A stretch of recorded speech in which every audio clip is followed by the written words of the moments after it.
Yes, sir. So yesterday we have discussed about numbers, some part of introduction. At the same time, we have done with the syllabus as well.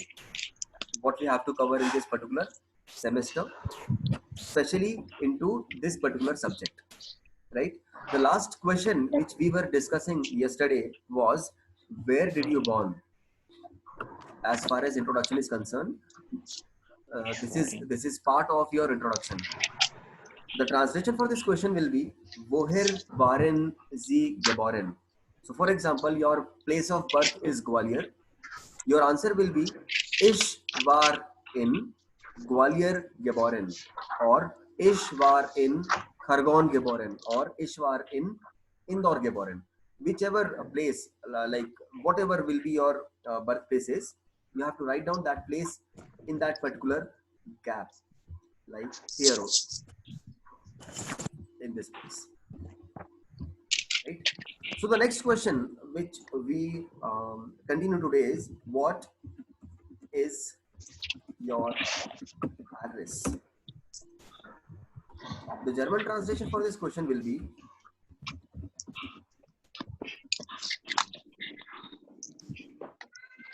the German translation for this question is, wie ist Ihr Adresse? There are 24 participants right now. So those who have came a bit late, we have started the part of your introduction only.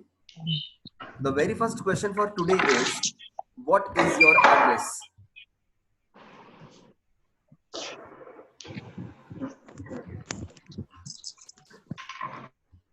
The next, very next question is, what is your address? The German translation for this question will be, wie ist Ihr Adresse? Wie ist Ihr Adresse? Not addresse, it will be Adresse. I have muted all of you. So those who want to communicate with me, those who want or those who are having any doubt related to this particular question, may unmute themselves and ask directly. So the next question is, wie ist Ihr Adresse? The answer is, all the boys have to write mine and girls will write meine.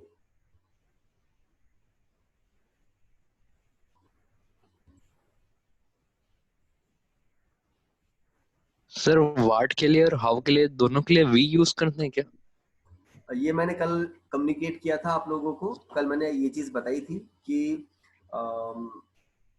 if there is a verb in your sentence, if there is a verb in your question, then we will use was for what. And if there no verb in your sentence, then we will use we for what. Otherwise, the meaning of we is how. Got it? Yes, sir. Okay. So here, what is your address? There is no as such verb present in this particular sentence. Hence, we have put we for what. So all the boys or male will write mine. Just a minute. Mine address is mine address is. After that, just write down your address. And in case if you are a female or if you're a girl, you have to write meine adresse ist and then your address. Clear? Yes, sir.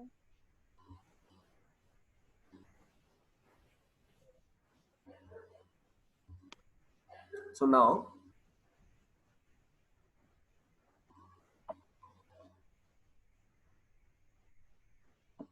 Avni, V is their address?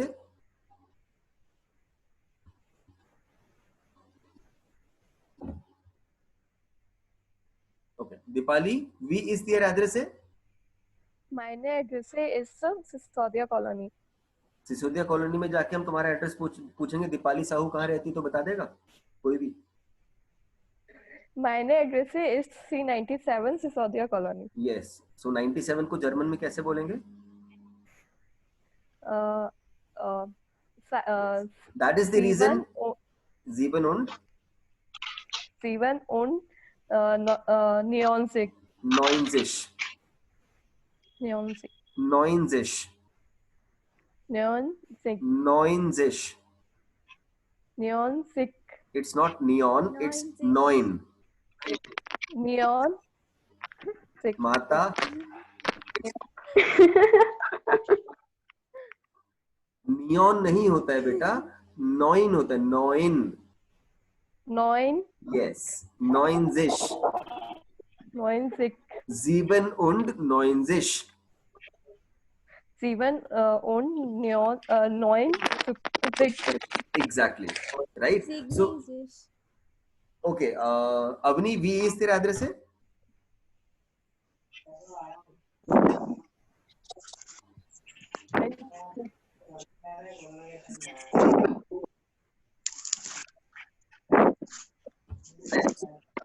Okay, no problem. Palak, V is तेरा address है? Sir मायने address से is Siddheshwar colony Shivpuri. Shivpuri में Siddheshwar colony में पलक सक्सेना को सब जानते हैं? हाँ सर जानते हैं. अच्छा, मतलब हम अगर चिट्ठी लिखेंगे पलक सक्सेना सिद्धेश्वर कॉलोनी शिवपुरी तो चिट्ठी पहुंच जाएगी घर पे? हाँ सर, नियर सेकंड डीपी. अच्छा, कोई मकान नंबर वगैरह नहीं है तुम्हारा? है ना सर. हाँ, क्या है? 369. हाँ, so 369. You have to pronounce 369 in German. Sir 300. Exactly, good. 9 und Sächsisch. Sächsisch, exactly. Tanushri, wie ist Ihr Adresse? Sir, meine Adresse ist 72 Akolia Pithampur. Very good. Shubhangi Upadhyay, wie ist Ihr Adresse? Meine Adresse ist MIG 19 Vikasnagar Devas. Very good. After that, Karanbir, wie ist Ihr Adresse? Meine Adresse ist Haus Number 28 Tukoha, Gurdaspur. Very good. Aditya, wie ist Ihr Adresse? Mein Adresse ist LIG 62 Housing Board Colony. Very good. Apurva, wie ist Ihr Adresse? Meine Adresse ist 47 Kalapatha, Betul. 47. What is 47? Sir वो number वाली class attend नहीं की थी. 7 und 40. 7 und 40. 40. Say after me, 7 und 40. 7 und 40. 40. 40. Exactly. Atharva, wie ist Ihr Adresse? Mein Adresse ist N13 Silver Oaks Colony. Good. Danish, wie ist Ihr Adresse?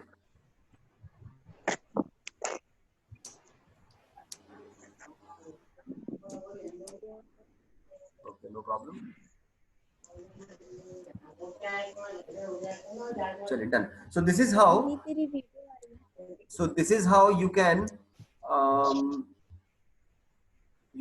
speak out your address actually. Got it? So the next question into this thread will be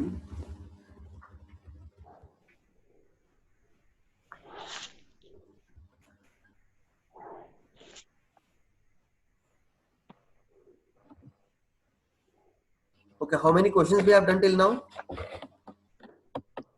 14. 14. 14. 14. 14. Can you please let me know what were they?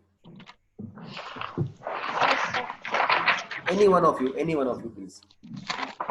May I? Yeah, sure. What is your name? Hmm. What is your father's name? Hmm. What is your mother's name? Hmm. Do you have siblings? Hmm. Where do you come from? Hmm. Where do you live? Hmm. What do you study? Hmm. What do you play? Hmm. And how old are you? Hmm. What is your mobile number? What is your telephone number? Did you born? Where did you born? And what is your address? Okay.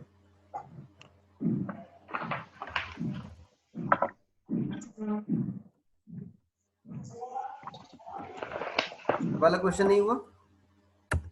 No, sir. Hobbies हो गया? No, sir. Sir हो गया यार, कौन सा? ये नहीं हुआ है। नहीं हुआ है। एक मिनट, सर हो गया ये advanced सब्जेक्ट हुआ था। अरे एक एक करके लड़ाई मत करो। एक एक करके बोलो यार। स्टडी हुआ है। यश वो स्टडी में था, प्रोफेशनल स्टडीज में प्रोफेशन वर्ड यूज हुआ था, वो क्वेश्चन अलग था, ये अलग है। ये what is your professional student वाला है। एक मिनट कौन बोल रहा था कि क्वेश्चन हो गया है? सर मैं बोल रहा हूँ यश। हाँ Yash, so what are you by profession, ये वाला क्वेश्चन का आंसर हमने क्या लिखा था? इज बीइंग स्टूडेंटिंग, मतलब लड़कियों के लिए स्टूडेंटिंग और स्टूडेंट्स अपन लड़के जो स्टूडेंट है। हाँ, तो ये वाला क्वेश्चन भी हो गया और हॉबीज भी हो गया मेरे ख्याल से। हमने नोट डाउन नहीं किया। आप क्लास में नहीं सर आए ये थे ना? तब होगा जब 4-5 ये नहीं हुआ होगी क्लास में, तब हुआ होगा। हाँ। तो लाइक जो हम लोगों ने उस समय कंप्लीट कर लिया है वो सारे क्वेश्चंस आप कवर कर लीजिएगा। This is end of your introduction, this will be end of your introduction. There will be total 17 question I guess. Examination में आपसे मैक्सिमम 15 क्वेश्चंस पूछे जाएंगे। एग्जामिनेशन में जो क्वेश्चन आएगा, सुन लो मैंने क्या बोला, जो क्वेश्चन आएगा वो ये है जो मैं लिखने जा रहा हूँ।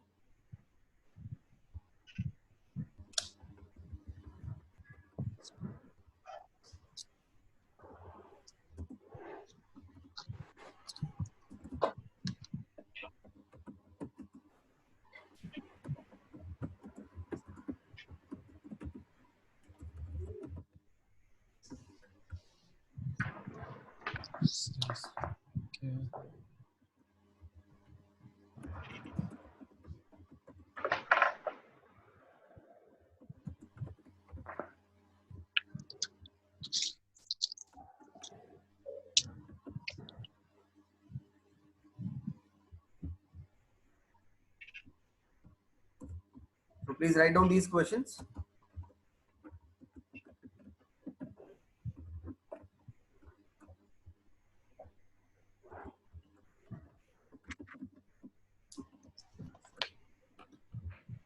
इस तरह से एग्जामिनेशन में आपसे पूछा जाएगा बिटे स्टेलन जी जिश फॉर और बिटे फोर स्टेलन जी।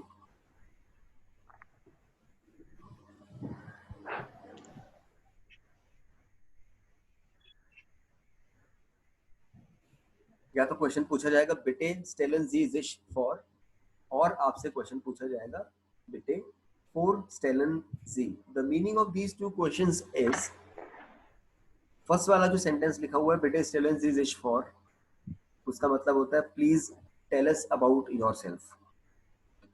ओके, बिटे इज प्लीज और स्टेलन is basically known as introduction, और जिश फॉर का कोई मीनिंग नहीं है, उसका पूरा सेंटेंस का मतलब होता है please tell us about yourself. और जो सेकंड क्वेश्चन लिखा हुआ है बिटे फोर स्टेलन जी, उसका मतलब होता है प्लीज इंट्रोड्यूस योरसेल्फ।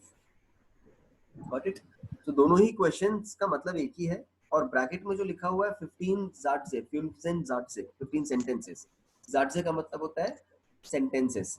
तो अगर ये लिखा हुआ आया है एग्जामिनेशन में कि कितने सेंटेंसेस आपको लिखने हैं, तो एटलीस्ट उतने तो लिखिएगा ही। लेकिन अगर आपको उससे ज्यादा सेंटेंसेस आते हैं, फॉर एग्जांपल आपसे पूछे गए हैं 10 sentences and you know 15 out of those we have done earlier, so try to write as many as possible. तो उस केस में होता ये है कि those who are actually checking the copies of this particular subject will check the first correct 15 sentences of yours instead of first 10 sentences. So अगर मान लो कि सेंटेंस नंबर 8 या सेंटेंस नंबर 9 अगर गलत हो जाता है और 12 और 13 करेक्ट है, तो 8 और 9 अगर कट भी जाएगा तो 12 और 13 में उसके अगेंस्ट आपको मार्क्स मिल जाएंगे। और अगर मान लो किसी भी कारण से अगर ये लिखा हुआ नहीं आता है कि कितने सेंटेंसेस लिखने, सिर्फ लिखा हुआ आ गया बिटे स्टेलन जी जिश फॉर, या लिखा हुआ आ गया बिटे फोर स्टेलन जी और उसके आगे लिखा हुआ है 10 मार्क्स, तो एटलीस्ट 10 सेंटेंसेस हमको लिखने हैं। A sentence for a mark. Now if you are having any query ask. Sir कितने मार्क्स का क्वेश्चन है ये? अगर 15 सेंटेंसेस होंगे तो 15 मार्क्स, अगर 10 सेंटेंसेस होंगे तो कम से कम 10 मार्क्स। अब ये ऐसा भी हो सकता है कि 10 सेंटेंसेस बोल के आपको 20 मार्क्स के लिए पूछ ले। मिनिमम सर जो सी लिखा है SIE, उसको हम लोग शी के लिए भी यूज करते हैं, दे के लिए भी यूज शी के लिए भी यूज करते हैं और दे के लिए भी यूज करते हैं। नहीं, शी के लिए यूज होता है और यू के लिए यूज होता है। यू के लिए ईहर भी यूज होता है ना? हाँ नहीं, सर योर यू के लिए तो DU Here- होता है ना? योर ईहर इज योर। हाँ EU होता है ना सर? सॉरी, यू के लिए तो क्या होता है? EU नहीं डू नहीं डू नहीं डू नहीं नहीं नहीं, वो भी होता है लेकिन अभी हम वहां पहुंचे नहीं है। अभी हमको सिर्फ पता है कि जी के लिए हम सॉरी यू के लिए हम सिर्फ जी यूज करेंगे। अच्छा डू भी यूज करते हैं, वो इनफॉर्मल वे है टॉकिंग का। If we like for example, अगर मान लो अगर हम हिंदी की बात करते हैं, जैसे मैंने तुम लोगों को फर्स्ट इनिशियल लेक्चर्स में बताया था कि Hindi and German are derived from the same लिपि। तो अगर हम हिंदी में बात करते हैं अपने से बड़े लोगों से, तो हम पूछते हैं आप क्या कर रहे हैं, है ना, आप कहाँ जा रहे हैं, आप कब आएंगे। लेकिन अगर हम अपने से छोटों से बात करते हैं तो बोल सकते हैं कि तुम क्या कर रहे हो या तू क्या कर रहा है, राइट। सिमिलरली जर्मन में भी अलग अलग रिप्रेजेंटेशंस के लिए अलग अलग यू यूज होता है। If you are talking to your elders then we will use जी, लेकिन अगर अपने से छोटों से बात करते हैं इनफॉर्मली तो हम यूज करते हैं डू। सो कैपिटल एस के साथ अगर जी लिखा हुआ है तो उसका मतलब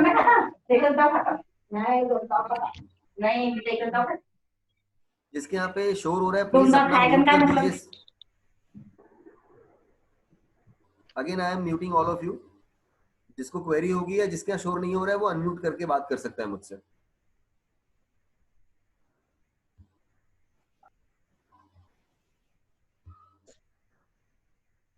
सो आई वॉज टेलिंग दैट कि अगर मान लो एग्जामिनेशन में, सॉरी नॉट एग्जामिनेशन, अगर Z विद कैपिटल S लिखा हुआ है तो उसका मतलब होता है यू, लेकिन अगर Z विद स्मॉल s लिखा हुआ है तो उसका मतलब होता है शी।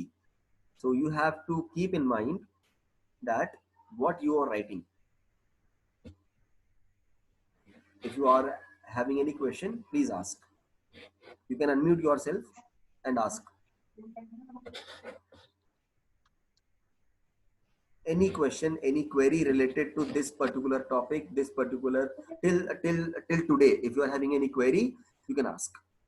और सर इट के लिए ER होता है ना? बेटा वो अभी हम इट पे पहुंचे नहीं है। वी विल डेफिनेट, मैं तुमको सब बताऊंगा। अभी हम जितना जितना चल रहे हैं उतना उतना ही डिस्कस करेंगे। सिर्फ जो अभी तक हुआ है। सर फिर से एक बार रिपीट करिए। क्या चीज?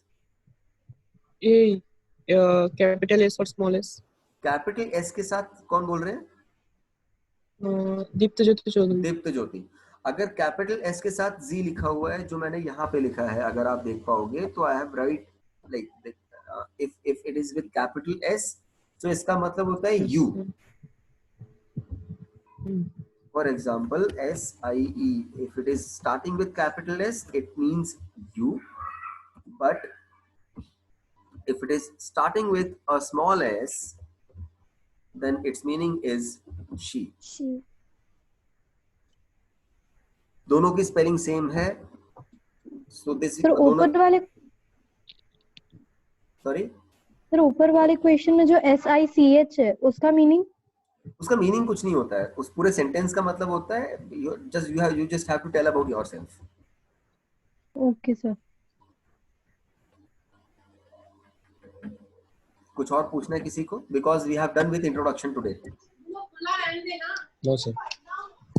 सर जैसे वर्ड्स हैं डिड और डू, जब टेंस से बदलते हैं तो उसमें भी वर्ड्स बदलते हैं क्या जर्मन में? हमको पास्ट टेंस पढ़ना ही नहीं है। उसमें मतलब अलग अलग है। यस, उसमें सेंटेंस जैसे कि फॉर एग्जांपल मैंने तुमको बताया था बॉरेन गेबोरेन वाला जो क्वेश्चन हमने किया हुआ था। Yes sir. बॉरेन is the word for birth, but अगर उसके साथ हम गेबोरेन लिख देंगे तो वो पास्ट टेंस हो जाएगा। और क्योंकि यहाँ पे गेबोरेन में जीई मतलब बॉरेन के साथ जीई लगा हुआ है, वी हैव यूज्ड बार, तो सिर्फ एक वर्ड को चेंज करके पूरा सेंटेंस पास्ट टेंस में ही नहीं कन्वर्ट होगा। उसके अलग अलग रूल्स होते हैं, तो टेक्निकल उतना हमको जाना नहीं है as far as this particular semester is concern. हमको सिर्फ प्रेजेंट टेंस ही पढ़ना है, तो you need not to worry about it. आपसे एग्जामिनेशन में पूछा भी नहीं जाएगा। Yes sir. किसी को कुछ और पूछना है? सर तो जैसे इंग्लिश में अपन इनफॉर्मल यूज करते हैं लैंग्वेज, जैसे अभी फर्स्ट सेम में करा था, कुछ भी ऐसे लिखना हो 15 मार्क्स का आता है तो इनफॉर्मल मतलब मैं समझा नहीं, वापस से इनफॉर्मल कैसे यूज मतलब करते जैसे हैं? अपनी जनरल लैंग्वेज में जैसे बता दिया कि कुछ किसके बारे में लिखो या फिर एक क्वेश्चन का आंसर दो, तो थोड़ा तो इनफॉर्मल लिखते, तो जैसे इसमें भी आपने बताया कैसे? 15 सेंटेंस लिखने देंगे। जैसे फॉर एग्जांपल कैसे इनफॉर्मल लिखना होगा? मैं वो इंग्लिश में क्या लिखा है तूने इनफॉर्मल, तो उसके हिसाब से फिर मैं समझा पाऊंगा ना। मैं ये वर्ड्स का ही बोला था, जैसे जो सी वाला बताया आपने यू का, उसकी मैंने तुम्हें जगह क्या बोला? मैंने अभी तुम्हें क्या बोला कि जो तुमने बोला कि इंग्लिश में हम इनफॉर्मल यूज करते, तो इंग्लिश में तुमने क्या इनफॉर्मल यूज किया मुझे बताओ ना, वही तो मैं पूछना चाह रहा हूँ तुमसे। मतलब जनरल स्पोकन इंग्लिश कैसे? एग्जाम्पल के साथ बताएगा तो मैं समझ पाऊंगा। इंग्लिश, एक बात मुझे बताओ, स्पोकन इंग्लिश और रिटन इंग्लिश में क्या डिफरेंस है? वो तो थोड़ा थोड़ा पण वर्ड्स, मतलब रिटन इंग्लिश में अच्छे वाले लिखते हैं और स्पोकन में कुछ भी बोल सकते हैं। नहीं, ऐसे थोड़ी बोल सकते। अगर मुझे पूछना है व्हाट आर यू डूइंग, तो मैं व्हाट आर यू डूइंग ही पूछूंगा ना। हाँ वो तो है, पर अब मेरा एग्जाम नहीं, जब याद आया तो बताऊंगा एग्जाम। हाँ, एग्जाम्पल के साथ बताएगा तो फिर मैं तेरा क्वेरी जो है वो रिजॉल्व कर पाऊंगा, राइट? लेकिन इंग्लिश में कोई इनफॉर्मल फॉर्मल सेंटेंस नहीं होता है। इंग्लिश में if you are talking to your elder, you are using you, what are you doing, and if you are talking to your younger one, then also you will use the same sentence। Hindi में ये चीज होती है। तो ये जिस तरह, हाँ सर वो ये कहना चाह रहा है कि जैसे इंग्लिश के पेपर में जैसे अपन को आते क्वेश्चन कि मतलब राइट अबाउट, मतलब किसी के बारे में नोट लिखने के लिए दे देते हैं, तो वैसे क्वेश्चन जर्मन में आएंगे या नहीं आएंगे? मैंने अभी देखो थोड़ी देर पहले तुमको सेंटेंस, कल मैंने तुम लोगों को सिलेबस दिया था। हाँ सर। ये रहा सिलेबस, अगर आप लोग अपनी स्क्रीन पे देख पा रहे होंगे तो। दिख रहा है सबको? कन्वर्सेशन। तो जब लेटर राइटिंग की हम बात करते हैं तो लेटर राइटिंग दो तरह के होते हैं इंग्लिश में भी, फॉर्मल लेटर राइटिंग और informal letter writing. Letter writing informal होता है, लेटर राइटिंग के अंदर का कंटेंट इनफॉर्मल नहीं होता है। इनफॉर्मल लेटर राइटिंग का मतलब ये होता है कि there will be no format for that, fixed format for that. आप अपनी मॉम को लेटर लिख रहे हो तो जरूरी नहीं है कि वो सारे के सारे लेफ्ट अलाइनमेंट हो या डेट जो है वो राइट अलाइनमेंट रहेगी, उसका कोई फॉर्मेट नहीं होता है, इसलिए वो इनफॉर्मल होता है। अच्छा, ओके सर। अब आप अपनी फॉर एग्जांपल अपने पापा को सेंटेंस लिख रहे हो और अगर आपको लिखना है कि तू क्या कर रहा है, पापा को वैसे तो ये लिखते नहीं है हिंदी में हम, है ना? लेकिन अगर आपको लिखना है तू क्या कर रहा है तो क्या लिखोगे? What are you doing. वो तो बट ऑब्वियस है कि जो सामने वाला उसको पढ़ रहा है वो उसको किस तरह से परसीव करता है। मैं अगर तुमने लिखा है कि hello sir what are you doing, मैं उसको ये भी समझ सकता हूँ कि हेलो सर तुम क्या कर रहे हो या तू क्या कर रहा है, या मैं ये भी समझ सकता हूँ हेलो सर आप क्या कर रहे हैं। सो हिंदी जो है वो बहुत ही रिच लैंग्वेज है। The same is happening with German as well. इसकी वोकैबुलरी बहुत ज्यादा है। तो जब हम इनफॉर्मल राइटिंग की बात करते हैं, जैसे फॉर एग्जांपल अगर हम लेटर राइटिंग की बात करते हैं तो एग्जामिनेशन में तुमको आ सकता है कि write a letter to your mom asking for example 3000 rupees, तो इनफॉर्मल लेटर राइटिंग हो जाएगी। लेकिन वहीं अगर ये लिखा हुआ आ जाता है कि write a letter to a hotel manager requesting him to reserve a hotel room for you, तो वो फॉर्मल लेटर राइटिंग हो जाएगी because you are communicating with a formal client. ठीक। अब कन्वर्सेशन की जब हम बात करते हैं, कन्वर्सेशन का मतलब है कि there will be if I'm talking about conversation then definitely it will be a conversation between two people। मैं अपने आप से बात नहीं करूंगा या मैं 4 लोगों के साथ बात नहीं करूंगा। it will be क्या बोलेंगे उसको, it will be a communication process between two people is known as conversation। तो you might be at railway platform for example, आपको टिकट परचेस करना है रेलवे काउंटर से, तो वहां का कन्वर्सेशन हो सकता है कि आप टेलीफोन पे अपने किसी फ्रेंड से बात कर सकते हैं, वो कन्वर्सेशन हो सकता है जो कि आपको दिया जाएगा एग्जामिनेशन में। ठीक। एंड ट्रांसलेशन, इन ट्रांसलेशन या तो इंग्लिश का पैराग्राफ आएगा, आपको जर्मन में ट्रांसलेट करना है, या तो जर्मन का पैराग्राफ आएगा, आपको इंग्लिश में ट्रांसलेट करना है। Okay sir. और जो तुमको वो जी और डू और इन सब की जो कंफ्यूजन या प्रॉब्लम है, जब हम वर्ब्स पढ़ेंगे, मैं आपको अभी से बता रहा हूँ, verb will be the most important part of this syllabus.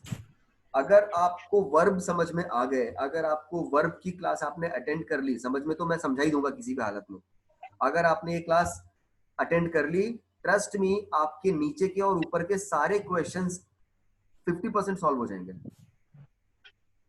जो भी तुम बोल रहे हो ना कि सर जी क्यों लग रहा है, दू क्यों नहीं लग रहा है, या ये स्मॉल एस क्यों है, कैपिटल एस क्यों है, क्योंकि जब हम हिंदी की बात करते हैं, अभी तुम में से किसी ने पूछा था कि सर दू भी तो लगा सकते हैं इनफॉर्मली बात करने के लिए कि तुम क्या कर रहे हो। अगर हम हिंदी में बात करते हैं तो हिंदी में ना, अगर आप ये जो सेंटेंसेस हैं, ये जो आपने यहाँ पे लिखा हुआ है यू, होता क्या है you? How will you define you?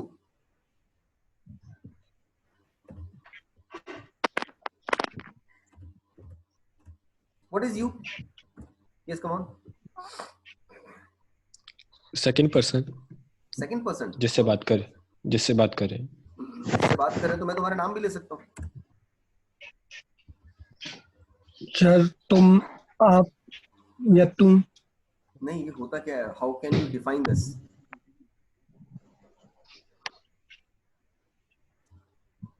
चलिए मैं बता देता हूँ। This is basically a pronoun, है ना प्रोनाउन?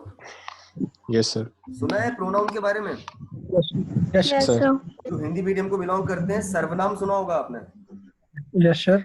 एक होती है संज्ञा, एक होता है सर्वनाम। सिमिलरली एक होता है नाउन, एक होता है pronoun.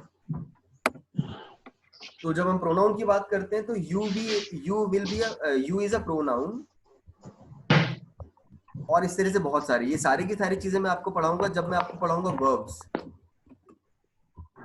Don't worry for that, ये सारी क्वेरीज आपकी जो है वो सॉल्व हो जाएंगी। इंट्रोडक्शन में अगर कोई क्वेरी है तो पूछिए, बिकॉज आज हम इसको यहीं तक रखेंगे। इंट्रोडक्शन अपना कंप्लीट करके रखिए। जो मैंने आपको क्वेश्चन दिया है, बिटे स्टेलेंजी इज फॉर और बिटे फोर स्टेलेंजी, ये आप लोगों को कंप्लीट करना है। You have to write down 15 sentences about yourself in German by tomorrow, not tomorrow, by day after tomorrow. Tomorrow will be a holiday. Sunday है तो छुट्टी मनाते हैं। हमको लगना चाहिए कि कल संडे है। ठीक है। अब इसका आंसर लिखने के लिए, इसका आंसर लिखने के लिए you can use the literature which we have done. आप नोट्स यूज कर सकते हैं, आप जो हमने प्रीवियस एक्सरसाइजेस करी हैं उनके रेफरेंसेस ले सकते हैं। लेकिन हमेशा ध्यान रखना कि जब हम इनके आंसर्स को फ्रेम आउट कर रहे हैं, when we are writing the answer for फोर स्टेलेंजी और स्टेलेंजी इज फॉर, you just have to write the answers only. अभी तक आपने जो 14-15 क्वेश्चन किए हुए हैं ना, तो उसका सिर्फ, फॉर एग्जांपल फर्स्ट क्वेश्चन था वी इज देयर नामे, आपने लिखा माइने नामे इज, फॉर एग्जांपल आकांक्षा, माइन नामे इज करण, माइन नाम इज जैन, कुछ भी, राइट? तो आपको सिर्फ आंसर्स लिखने हैं। फर्स्ट सेंटेंस माइन नामे इज एक्स, सेकंड सेंटेंस माइन फादर नामे इज हेयर डैश, थर्ड सेंटेंस माइने मुटर नामे इज फ्राउ डैश। इस तरह से आपको सारे सेंटेंसेस कंप्लीट करने, at least 15। Okay sir. This will be your homework for tomorrow. Today, tomorrow जो भी आप मान लीजिए। हम मंडे को क्लास कंटिन्यू करेंगे जहां पे मैं आपको सिखाऊंगा टाइमिंग्स, कि टाइम कैसे देखा जाता है, right? At the same time मैं कल कोशिश करूंगा आपके लिए कुछ एक्सरसाइज बनाने की, जहां पे मैं एक एक्सरसाइज बनाऊंगा ऑनलाइन और आपके साथ शेयर करूंगा। उसके अंदर आप उस चीज को एक्सेस करके you can write your name, मतलब वो जो भी चीजें होंगी उसको फिल करके, एग्जीक्यूट करके आप उसको फिल करेंगे, and you will be able to check your understanding कि आपको कितना समझ में आया और हाउ कंफर्टेबल और how competent you are in writing these sentences and this particular language. Video की बात की, वीडियो की बात की, मैंने उसको अपलोड किया है एक जगह, उसका लिंक प्रॉपरली मिल नहीं पा रहा है मुझे, मैं उसको बहुत जल्दी अरेंज करके आपके साथ शेयर करूंगा। Don't worry for that. अभी तक के लेक्चर में अगर किसी को कोई डाउट है तो वो मुझसे पूछ सकता है।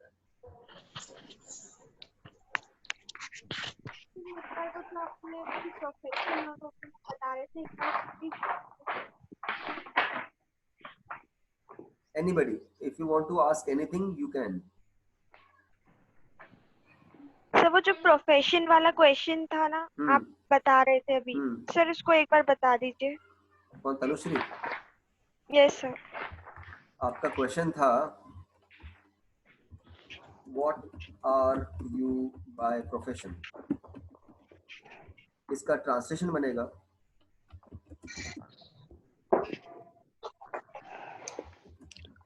अब देखो यहाँ पे what के लिए was यूज हुआ है क्योंकि profession is a verb.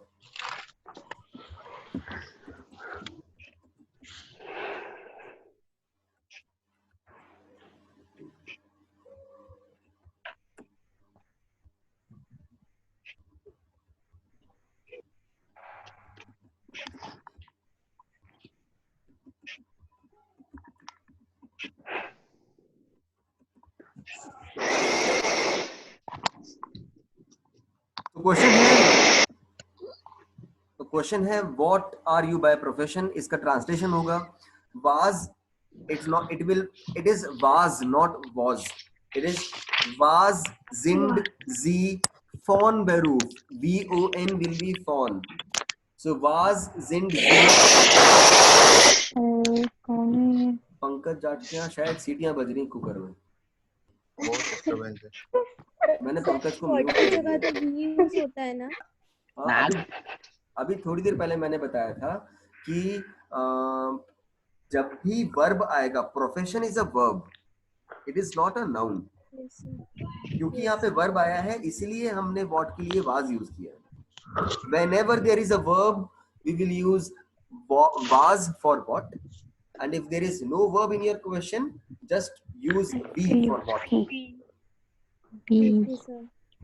So question है was zind sie von Beruf, आपका आंसर होगा इश, जितने भी लड़के हैं वो बोलेंगे इश बिन स्टूडेंट von Beruf, लड़कियां बोलेंगी इश बिन स्टूडेंटिन von Beruf, कोई स्पेस नहीं आएगा, इश बिन स्टूडेंटिन von Beruf, और लड़के बोलेंगे इश बिन student von Beruf। Got it? Yes, sir. Yes, sir. तो ये टोटल मिला के 15 क्वेश्चंस हो रहे हैं, एक और हो जाएगा हॉबी वाला। एंड सर आपने बोला 17 क्वेश्चंस है। मैंने करवाए हैं बहुत, तो जिन्होंने कंप्लीट करके रखा है बेटा काम, उनसे एक बार, या मैंने कल भी बोला था कि आप लोगों को कि जितने क्वेश्चंस आपके पास लिखे हुए हैं वो मुझे व्हाट्सएप कर देना, मैं उसको चेक करके जो बचे हुए मैं आज कर दूंगी आपको व्हाट्सएप। ठीक है, मेरे पास है सारे। ठीक है, अगर मुझे उसमें कोई भी क्वेश्चन ऐसा लगेगा जो हमने नहीं किया हुआ है वो मैं आपको कंप्लीट करवा दूंगा, don't worry for that.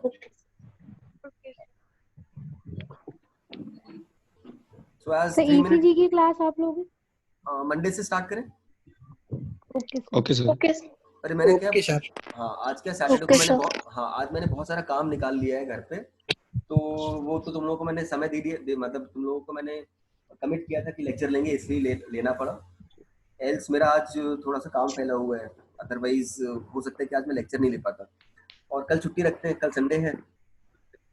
Ji sir. बाकी फिर मंडे को हम कंटिन्यू करेंगे, पहले जर्मन का स्टार्ट करेंगे टाइमिंग्स, और उसके बाद फिर ईसीजी को कंटिन्यू करेंगे। Okay sir. ठीक है। मीनवाइल मेरे पास किसी का रिक्वेस्ट आया था कि सर हमको नोट्स भी अगर आप प्रोवाइड कर पाए बाकी रिलेटेड सब्जेक्ट्स के, तो मेरे पास कुछ नोट्स पड़े हुए हैं, मुझे नाम याद नहीं है किसने मुझे फॉरवर्ड किया था मैसेज, उसने किसने किया था, आप में से कोई है?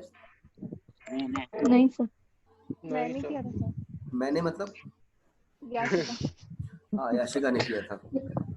क्या वो मुझे पता नहीं ना, मैंने, क्योंकि मैं भी इधर से मैं ही बोल रहा हूँ। हाँ याशिका ने मुझे फॉरवर्ड किया था, तो मेरे पास वो सिलेबस है और I am working upon it. मेरे पास जैसे ही नोट्स अवेलेबल हो जाएंगे उसके, I will give you the proper link और proper source so that you can access like to those notes, don't worry for that. आराम साइट पे ही अपलोड कर, वही साइट के ऊपर ही मैं अपलोड कर दूंगा, वहां से सबके लिए इजी हो जाएगा। वही सेव्ड है साइट। इनफैक्ट मैं कोशिश यही कर रहा हूँ कि वो वीडियो भी उसी साइट पे अपलोड हो जाए ताकि आप वहीं से डायरेक्टली देख पाएं। तो उसके लिए मुझे लिंक करने में थोड़ी सी इश्यूज आ रहे थे. I have asked one of my friend to do so. अगर नहीं होता है तो YouTube वाला लिंक मैं आपको प्रोवाइड कर दूंगा. आप YouTube पे जाके जो लेक्चर हम अभी डिस्कस कर रहे हैं, ये लेक्चर वहां पे अवेलेबल हो जाएगा. Don't worry. Okay sir. ठीक है. So there is only 1 minute left. अगर किसी को कुछ भी शेयर करनी है अपनी लाइक फीडबैक या अपना कोई प्रॉब्लम या कोई डिस्कशन, तो please the forum is open. Sir आप एग्जाम फॉर्म का बताने वाले sir what is your hobby वाला तो किया ही नहीं किया है. तो अगर 1 मिनट व्हाट में हो इज योर जाएगा. हॉबी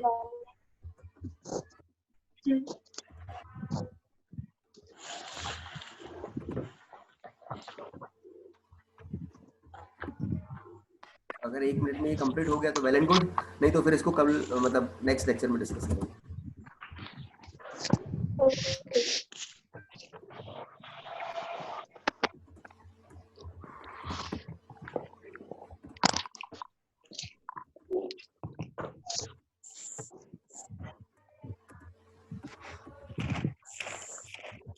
डोंट वरी, इसको हम लोग नेक्स्ट लेक्चर में डिस्कस करेंगे क्योंकि मुझे आप सबकी हॉबी पूछनी पड़ेगी उसके लिए. It will take time. ठीक है, इसको लिख के रख लो इतना. इसके बाद हम कंटिन्यू करेंगे नेक्स्ट लेक्चर में. Okay, thank you. चलिए, take care, have fun. Thank you sir. Thank you sir. Stay at home. Thank you sir. Stay safe. Thank you sir. Indore में 112 हो गए ना. हाँ, अपने को गिनती वहीं अपनी काउंटिंग नहीं करानी है वहां पे जाके. सर मैं क्या पूछ रही हूँ? क्या क्या सर एग्जाम